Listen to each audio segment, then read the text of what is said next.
नौरीन और वक्त का आईना।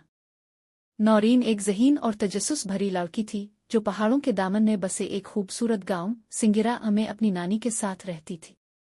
वो रोज़ नदी किनारे बैठकर किताबें पढ़ती, दरख्तों से बातें करती और सितारों की रोशनी में ख्वाब बुनती।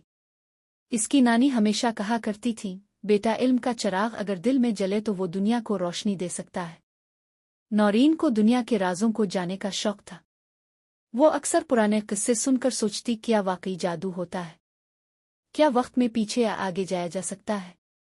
एक दिन जब आसमान पर बादलों की चादर थी और फिजा में अजीब सी खामोशी छाई हुई थी, नौरीन पहाड़ियों की तरफ निकल गई। पहाड़ियों के बीच एक पुराना और गहरा गार छुपा हुआ था जिसे मकामी लोग खामोशी का दहाना कहते थे। नौरीन पहली बार वहां गई। गार के अंदर एक अजीब सी ठंडक थी और दीवारों पर सदियों पुरानी नक्काशी बनी हुई थी। अचानक इसे एक चमकता हुआ आईना नजर आया जो पत्थरों के बीच रखा था। उसके किनारे पर सुनहरी अल्फाज कंदा थे, ये आईना वक्त के दरवाजे खोलता है। सच की तलाश करने वाला ही इसे समझ सकता है।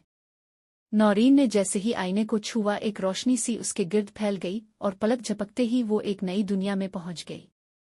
वहां सब कुछ अजीब था। लोग मसनूई मास्क पहने घूम रहे थे, हर तरफ स्क्रीनें थीं, आसमान पर उड़ती हुई गाड़ियां, मगर चेहरों पर कोई मुस्कुराहट नहीं। बच्चे खेल नहीं रहे थे बल्कि रोबोट्स के साथ मशक़ें कर रहे थे। सब कुछ तरक्की याफ्ता था मगर बेजान। नौरीन ने एक बच्ची से पूछा, तुम कहानियां सुनती हो? बच्ची ने हैरानी से कहा, कहानियां? वो क्या होता है? ये सुनकर नौरीन को एहसास हुआ कि जज्बात, तख़य्युल और कहानियां इस दुनिया से मिट चुकी हैं। इसने फैसला किया कि वो यहाँ कुछ बदलेगी। नौरीन ने बच्चों को इकट्ठा किया और पुराने ज़माने की कहानियां सुनाना शुरू की। कुदरत, दोस्ती, मोहब्बत और हमदर्दी के सबक दिए। बच्चों को मज़ा आने लगा। उन्होंने दोबारा खेलना शुरू किया, मुस्कुराना सीखा और एक दूसरे से जुड़ना शुरू किया।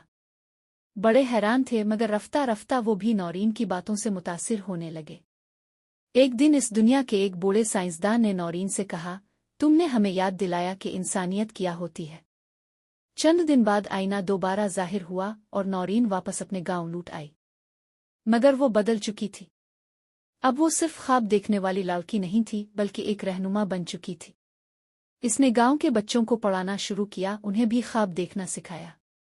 इसने सबको बताया कि तब्दीली इल्म, हमदर्दी और हौसले से आती है।